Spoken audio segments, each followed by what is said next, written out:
saya Asila dari program studi manajemen Fakultas Ekonomi dan Bisnis Universitas Kebun Ternate. Di sini saya akan mempresentasikan proposal saya dengan judul pengaruh resiko likuiditas dan resiko kredit terhadap profitabilitas bank konvensional yang terdaftar di Bursa Efek Indonesia periode 2017 sampai dengan 2021. Langsung saja pembahasan pertama mengenai latar belakang dari judul proposal tersebut, di mana bank mempunyai peranan yang sangat penting dalam pembangunan ekonomi, di mana bank sebagai lembaga keuangan dapat meningkatkan taraf hidup masyarakat yang membutuhkan suatu modal usaha.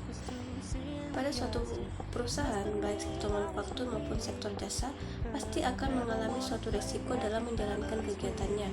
Resiko yang dimaksud yaitu bagaimana suatu perusahaan, baik sektor manufaktur dan sektor jasa, akan menghadapi ketidakpastian dalam mencapai tujuan ataupun mencapai keuntungan dalam menjalankan suatu kegiatannya.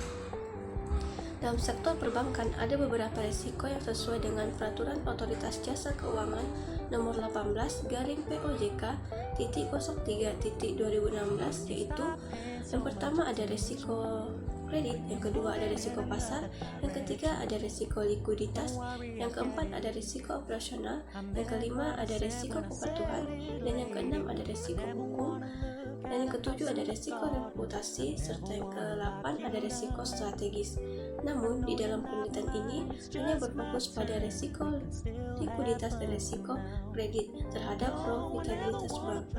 Profitabilitas digunakan untuk mengukur kinerja bank dalam mencapai laba, dan dalam penelitian ini tidak semua rasio profitabilitas akan digunakan. Di sini saya hanya menggunakan return on asset atau ROA. Adapun rumusan masalah dari latar belakang di atas, yang pertama, apakah risiko likuiditas berpengaruh signifikan terhadap profitabilitas bank konvensional yang terdaftar di Bursa Efek Indonesia periode 2017 sampai 2021? Yang kedua, apakah risiko kredit berpengaruh signifikan terhadap profitabilitas bank konvensional yang terdaftar di Bursa Efek Indonesia periode 2017 sampai 2021? Adapun tujuan penelitian yang pertama, untuk mengetahui apakah risiko likuiditas berpengaruh signifikan terhadap profitabilitas bank konvensional yang terdaftar di Bursa Efek Indonesia periode 2017 sampai dengan 2021. Yang kedua, untuk mengetahui apakah risiko kredit berpengaruh signifikan terhadap profitabilitas bank konvensional yang terdaftar di Bursa Efek Indonesia periode 2017 sampai dengan 2021. Adapun manfaat penelitian yang pertama, manfaat secara teoritis, di mana penelitian ini diharapkan dapat menjadi sumber referensi bagi peneliti selanjutnya terkait dengan risiko-risiko yang dihadapi oleh perbankan, terutama risiko likuiditas dan risiko kredit dan pengaruhnya terhadap profitabilitas. Dan yang kedua, manfaat secara praktis, di mana penelitian ini diharapkan mampu memberikan informasi bagi pihak manajemen perbankan untuk dapat memperhatikan risiko-risiko yang dihadapi agar meminimalisir pengaruh risiko terhadap profitabilitas suatu bank. Selanjutnya, landasan teori yang dimana membahas tentang pertama profitabilitas bank, yang kedua risiko likuiditas, dan yang ketiga risiko kredit. Bank. Pengertian bank berdasarkan Undang-Undang Nomor 10 Tahun 1998 tentang perubahan atas Undang-Undang Nomor 7 Tahun 1992 tentang perbankan, pasal 1 butir 2 menyatakan bank adalah badan usaha yang menghimpun dana dari masyarakat dalam bentuk simpanan dan menyalurkannya kepada masyarakat dalam bentuk kredit dan atau bentuk-bentuk lainnya dalam rangka meningkatkan taraf hidup rakyat banyak. Menurut Siamat tahun 2005 dalam jurnal Andrayani tahun 2018, bank memiliki fungsi pokok sebagai berikut. Yang pertama, menyediakan mekanisme dan alat pembayaran yang lebih efisien dalam kegiatan ekonomi. Yang kedua, menciptakan uang.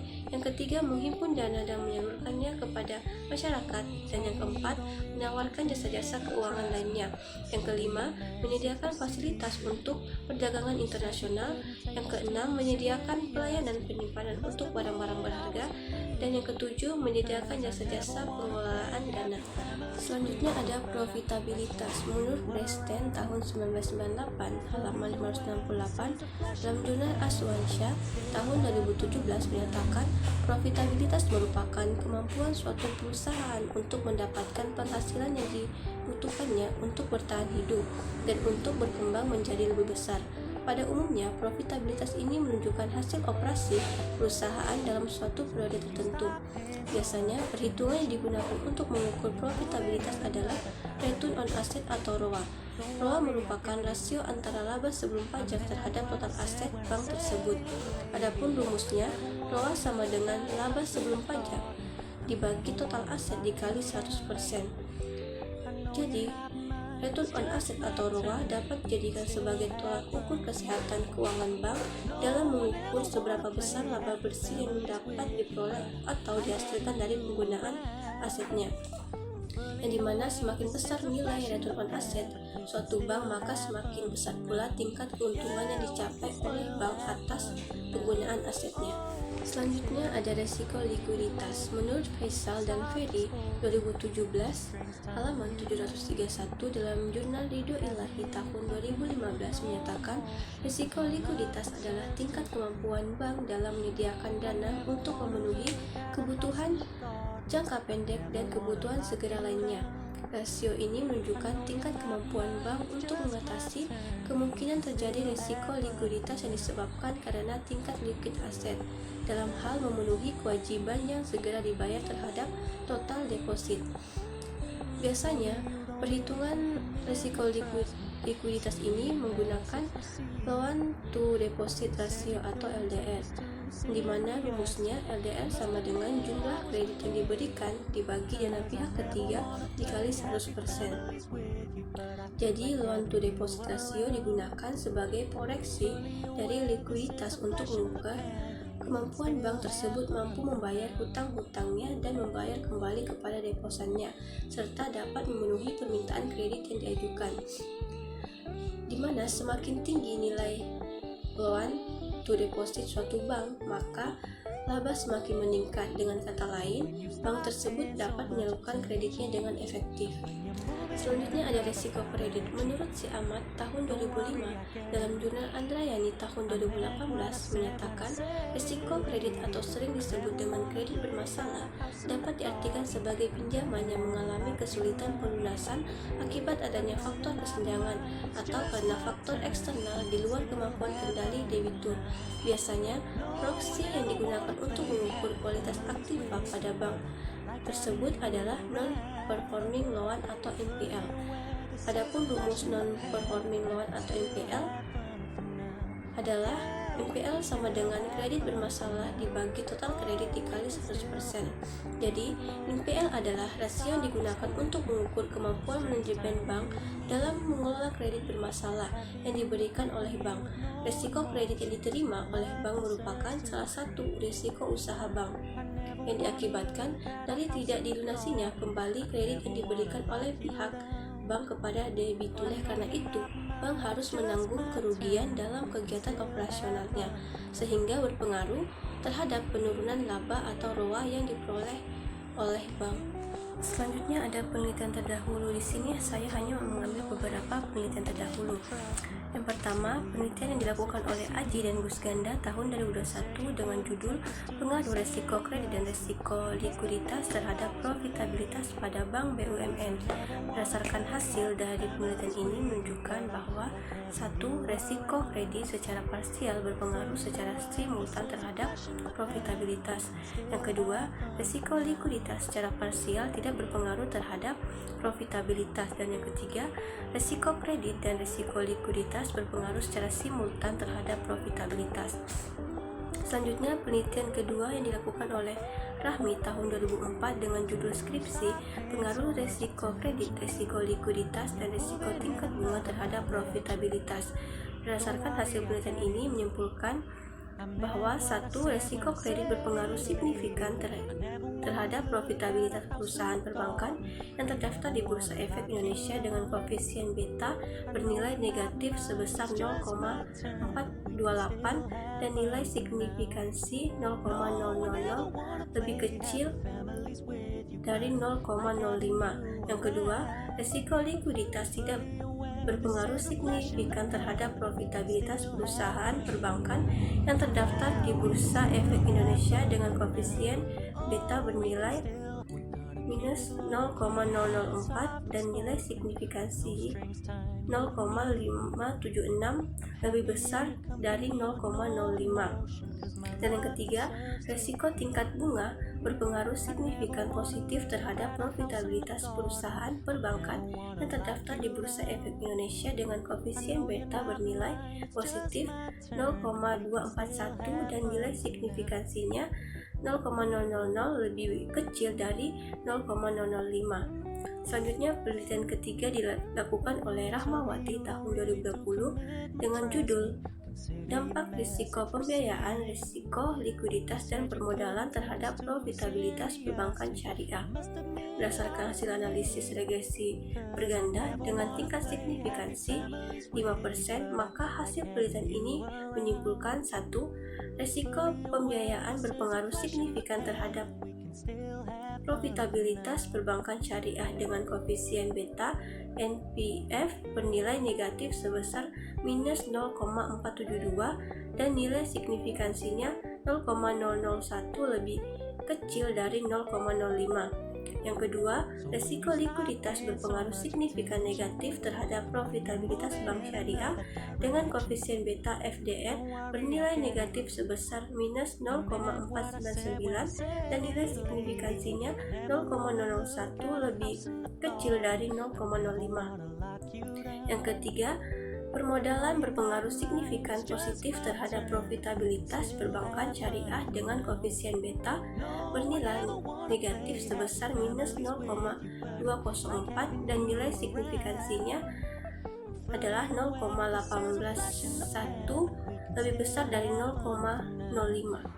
Selanjutnya, penelitian keempat yang dilakukan oleh Sri dan Joy tahun 2021 dengan judul Pengaruh Resiko Kredit, Resiko Likuiditas, dan Resiko Operasional terhadap Profitabilitas Perusahaan Perbankan yang terdaftar di LQ45 buku 3 dan buku 4 periode 2017 sampai dengan 2019. Berdasarkan hasil penelitian menunjukkan bahwa 1. Secara parsial, resiko kredit dan resiko likuiditas tidak berpengaruh signifikan terhadap profitabilitas. Yang kedua, secara parsial, resiko operasional berpengaruh signifikan terhadap profitabilitas. Dan yang ketiga, secara simultan, resiko kredit dan resiko likuiditas dan resiko operasional berpengaruh signifikan terhadap profitabilitas. Selanjutnya, kerangka berpikir. Berdasarkan penjelasan kerangka pemikiran, maka dapat dibuat kerangka pemikiran sebagai berikut, yang dimana variabel independen atau variabel bebasnya yaitu resiko likuiditas dan resiko kredit, sedangkan variabel dependennya atau variabel terikatnya adalah profitabilitas. Selanjutnya ada hipotesis penelitian. Yang pertama, resiko likuiditas berpengaruh positif dan signifikan terhadap profitabilitas bank konvensional yang terdaftar di Bursa Efek Indonesia periode 2017 sampai dengan 2021.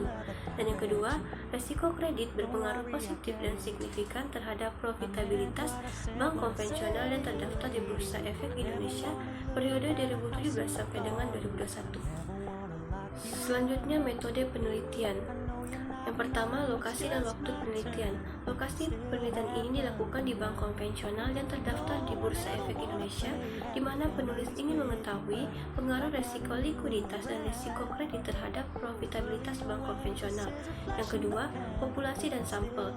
Populasi yang digunakan dalam penelitian ini adalah bank konvensional yang terdaftar di Bursa Efek Indonesia, sedangkan teknik pengambilan sampel penelitian ini menggunakan purposive sampling atau pengambilan sampel berdasarkan kriteria.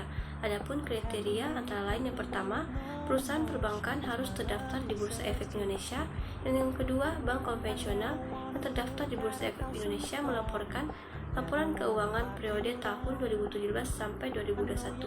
Selanjutnya, jenis dan sumber data. Di sini peneliti menggunakan pendekatan deskriptif kuantitatif, di mana pendekatan deskriptif kuantitatif ini adalah suatu proses menemukan pengetahuan yang menggunakan data berupa angka sebagai alat menemukan keterangan mengenai apa yang ingin diketahui.